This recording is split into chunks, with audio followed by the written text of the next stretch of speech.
Uh, so that's what I decided to do today.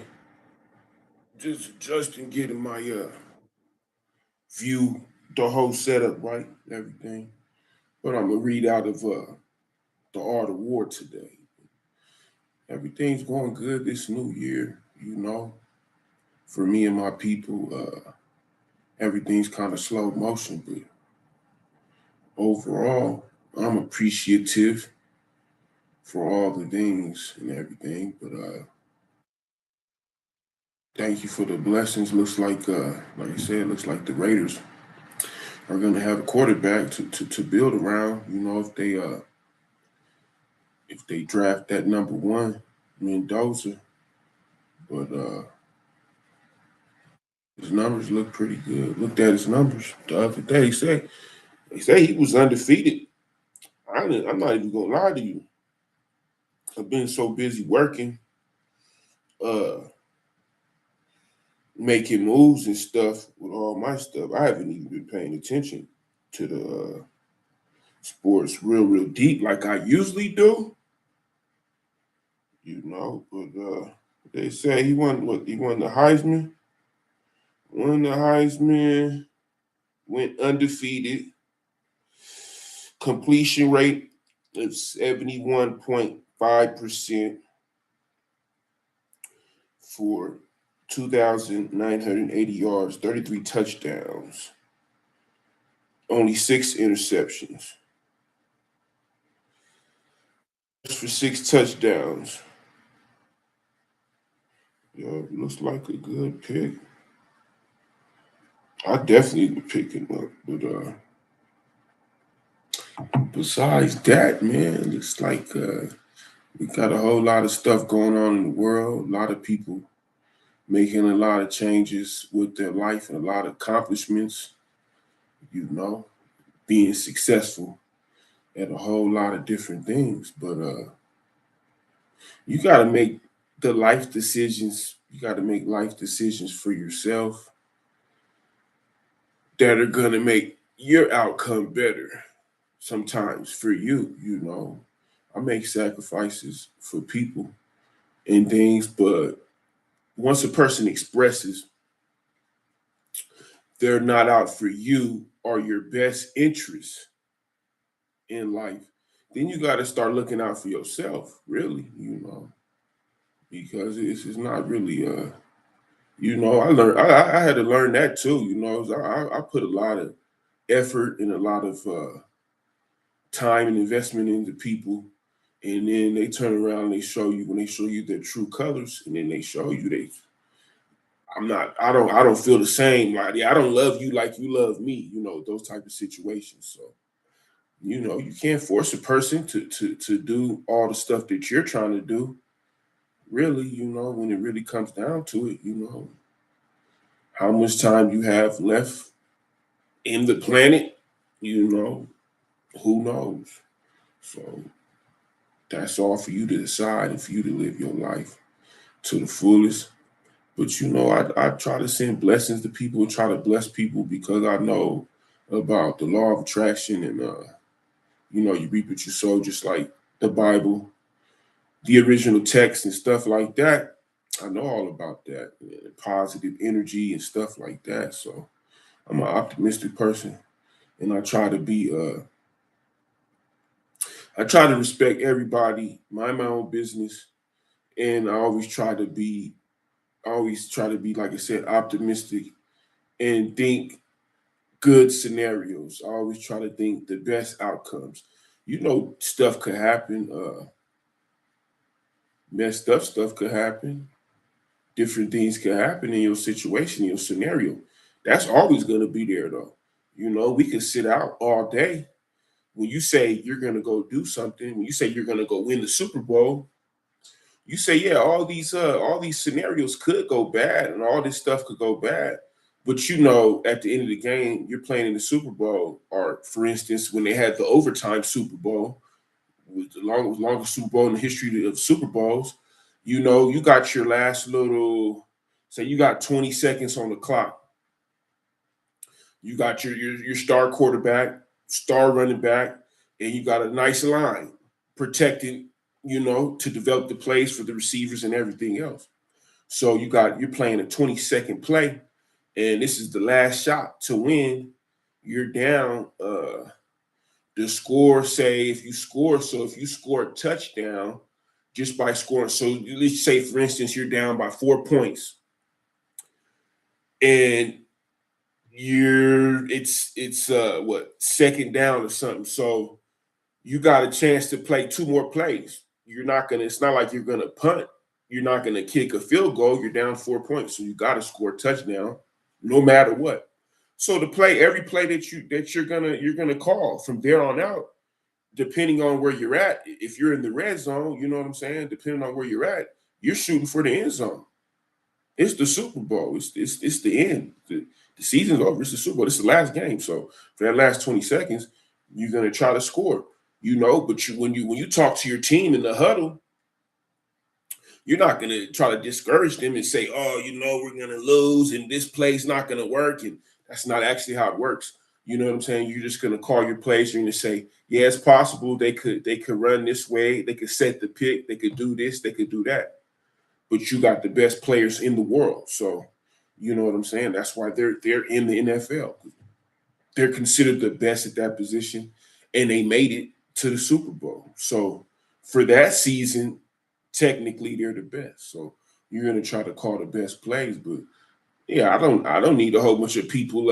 I was never successful in life from listening to all the people who were trying to manipulate me and tell me how things weren't going to work out, or everybody wants you to they want you to do everything. They want you to do all the hard work and then get to the finish line and hand everything over. And that's in the 48 Laws of Power, written by Robert Greene. It tells you that. He teaches that to get somebody to do all the work and to take all the credit for it. So he teaches that. I don't do that. I got all my own stuff. I do all my own work, take pride in my work, and I like, it's like when you write, everybody who knows that writes music, every time you write a song, it's not gonna be your best that you ever wrote, because they just keep comparing you to you. So you could have 3, 4, 5 multi-platinum albums. You could be on your 6th, 7th, your 8th album. They're still going to compare you to those best albums. They're going, when they go to your catalog, Jay-Z, for instance, when they go to Jay-Z's catalog, everybody likes what they like. Everybody likes different stuff. 99 Problems, whatever you like the most from Jay-Z's catalog. But like me, for instance, if you say Jay-Z, the first album that would come to mind with me is The Dynasty. I was already on Jay-Z, listened to a lot of Hove. I listened to a lot of Hove. That's what, especially when you was watching Rap City or BET or whatever, that's the main thing they were playing was Jay-Z. So Jay-Z did have a lot of hits, and he does have a lot of good albums. That's a perfect example, what you say, Jay-Z. And some people like the Blueprint, some people like the Black Album. I just like the Dynasty. Some people like Watch the Throne. Watch the Throne was good too. But you just like what you like. But at the end of the day, your real fans, they're gonna go to what they like the most. It's just like when you listen to James Brown or whoever you listen to, when you pull out a CD. Very rarely do you listen to the CD all the way through, unless you're like driving on the highway. You know what I'm saying? Unless you're like taking a trip. You know what I'm saying? Unless you're going across country, you may go through 3, 4 CDs and listen to a few songs that they weren't your favorite songs in particular. But usually most people, when they listen to a CD, they go straight to the song that they like. That's just how it goes. But I don't, you know what I'm saying? I look for your best and for your perfection, but every time you produce and every time you go into the studio to put out an album, it's not going to always match your excellence. And each artist actually knows that. All the artists know that, and they know what it sounds like. You like what you like. Like I like what I like. everybody doesn't like what I like, you know. I like Scarface, DMX, Pop, Snoop Dogg. So you have a certain audience that caters to that, you know. But then they have the actual, they say the mainstream, the commercial industry. That's the status quo. Those are the people that's making money. So when it comes to money, it doesn't really matter what you like. A hit single is going to be a hit single no matter what. And most of the hit singles that I know from my experience, they were very simple, the most simple songs, and they made the most money. So it's just all on how you do it, really. But I always strive for perfection. And I could know what you want. I could know that you want a certain club track, or you want like a certain club track, or you want a certain, you know, the original modern sound of the hood. That's what you're looking for. The, you know, the trap lord type music, or the, you know what I'm saying? You want to hear somebody talk about what, you want to hear somebody rap gangster, or you want to hear somebody rap about hustling, or what, females, or what. So then after a while it gets repetitive. So then it comes to the different styles and how you say what you say. So that's why you have different artists that come out with a different style that's real catchy and it sounds good, so people like it. And then they go pretty far, you know, they go pretty far. But it's just all on how you know, but it just comes to certain things like, you know, you can't come at me when I just won. You can't try to explain to me that I lost, because that doesn't make sense. So your explanations and the things you say aren't even logical. So then after so long, people just, they just go walk away. They're gonna stop listening to you. Because they try to say, well, I try to make sense out of this guy, try to figure out what he was talking about and things like that, and what type of page he was on. But then I was starting to realize none of this stuff this dude is saying is making any sense. So then after so long, you just start talking to that person like, this person just wasting my time. Why do I keep talking to this person? So then you get to a point where you say, well, then you express communication and you try to say it nice most of the time. And then people, they take your kindness for weakness. So they say he's weak, you know, because you're being polite and being nice. You can't say, excuse me. That this new era, they look at that like that's a weakness. So you try to say it nice. Hey man, I'm kind of busy right now. I can't talk, you know. And then they keep on going and keep going because you said it nice the first time. Then you say it a different way. I only got like 5 minutes. I got to roll out in a minute. You're a little louder, but you're still talking nice. So you're still speaking nice. You know what I'm saying? In a nice tone. And then they keep going. And then you flash on them and you get all mad. Hold up, man. Get out of my face, or whatever. However you say it. Then they turn around and tell everybody you wrong, like you did something wrong. You know what I'm saying? So that's how people are. They have entitlement issues. They're entitled to your conversation. They're entitled to your girl, your money, your family, everything else. That's how these people are nowadays. So, you know, that's just how it's gonna be. I'm gonna get into it. I got some books, you know, I already had the Art of War though. So I mastered the Art of War in a joint. Master Sun Tzu. When you master the art of the war, it's when you learn how to win war without going to war. That's the art of war. This edition that I got, Signature Classics. Waging War. This is chapter 2. Waging War.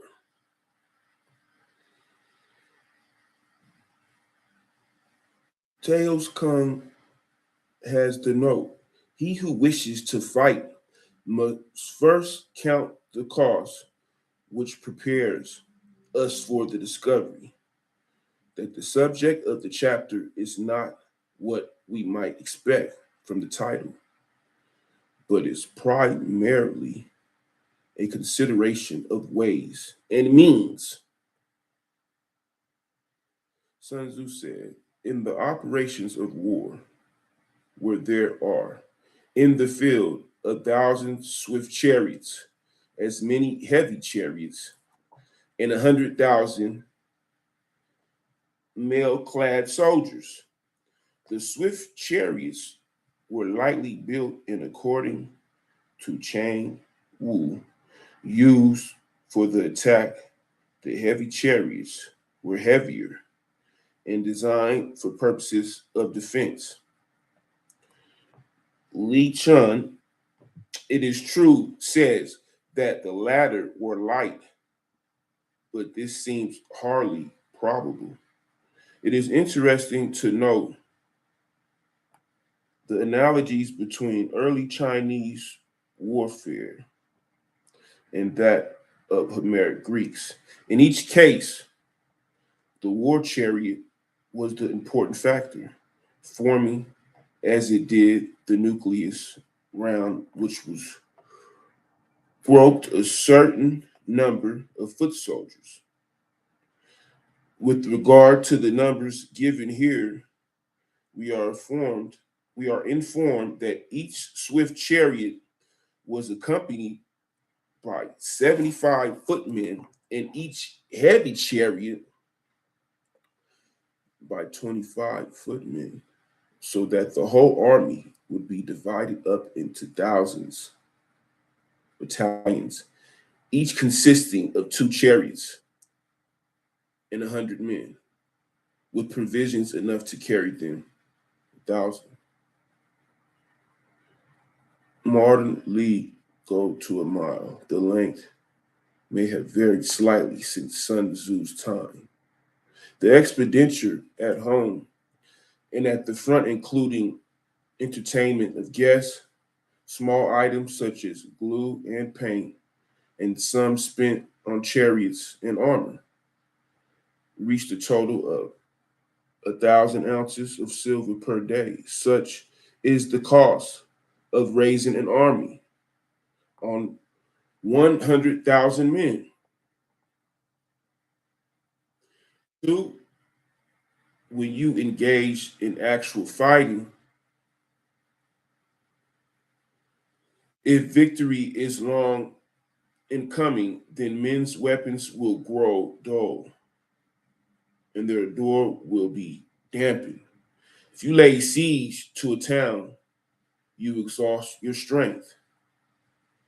Three, again, if the campaign is protracted, the resources of the state will not be equal to the strain. Four, now, when your weapons are dulled, your ardor dampened, your strength exhausted, and your treasure spent, other chieftains will spring up to take advantage of your extremity. Then no man, however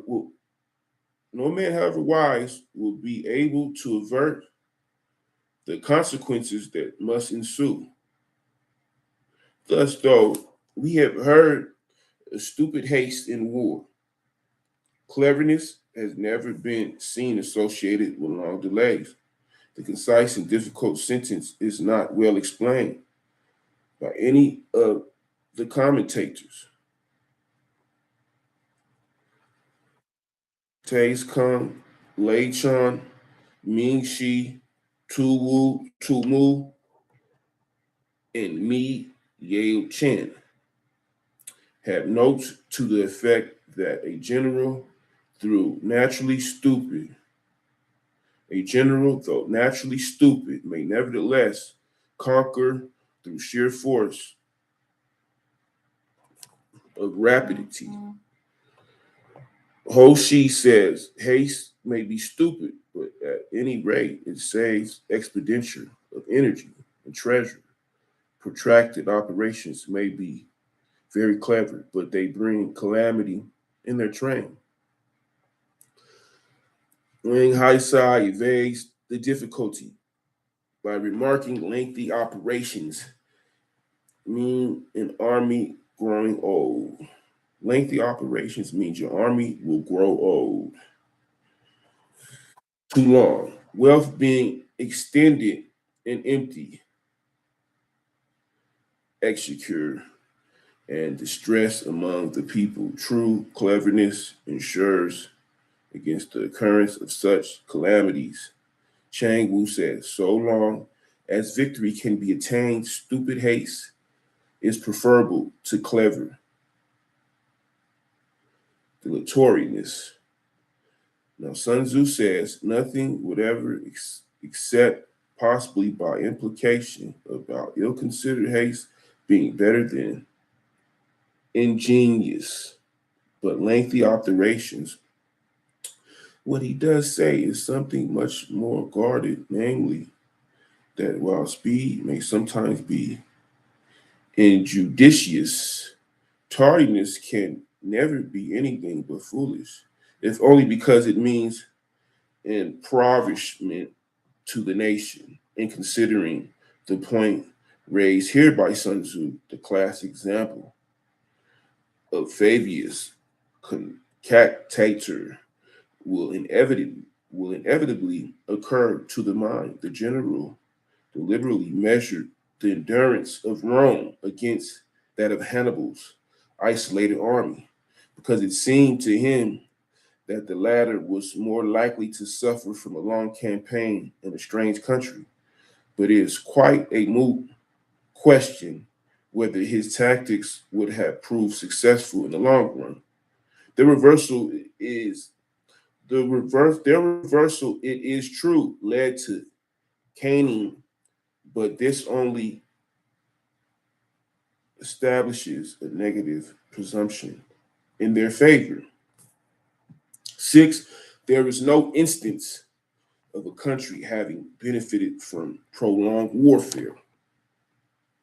It is only one who is thoroughly acquainted with the evils of war that can thoroughly understand the profitable way of carrying it on. Acquainted with the evils of war. Yeah. What they say in the history of time, there have been many wars, plenty wars, but majority of those wars that did happen were for the evolution of mankind, as they say. They had to have the Civil War and many other wars. World War One, World War Two had to happen. They also say that humans would have never evolved if the dinosaurs were never extinct. So it's a whole bunch of stuff that just had to happen. But it would just say campaign, long campaign. Well, that's a perfect example of what the example they just gave. Operation Odyssey Dawn. That's when that was the campaign they had after 9/11, and they pulled out because they lost too many troops. But that was like a 20-year war. So that's a perfect example. After so long, you could have generals and soldiers, you could have a military that is very successful at operations. But then over time, 20 years later, so all those guys who were very successful, they're all grown now, and it's a whole different era. So they have to teach.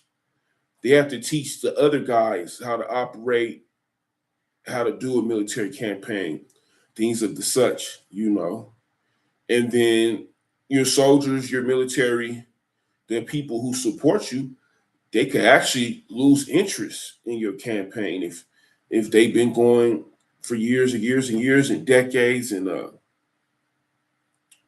people have been passing away, and they don't see any results. There's no compensation for it. So it's like, I hear a whole lot of stuff, but it's a whole lot of people who did a whole lot of things in life and put a lot of energy to a certain cause, but then there's no results in the end. So after so long, you just say, hey man, I can't put no more time into that. I try to help you in your situation, try to uplift you, try to teach you some things, but you can't teach somebody something who already thinks they know everything. So when we get on that page, we start speaking like that. You keep disrespecting me. I just start talking to you, man, because I'm not into all the disrespect and all that other stuff that you be talking about. You ain't my God. I don't answer to you. So, and that's how I always was. But I just keep it real, you know. And I ain't gonna follow or answer or look up to somebody who's not on my level, or they're not showing me, or they're not projecting a lifestyle I want to live, or they're not showing me. I don't want to follow you. I don't want to be your yes man. So a lot of the stuff you're saying don't make sense to me. So that's how I am.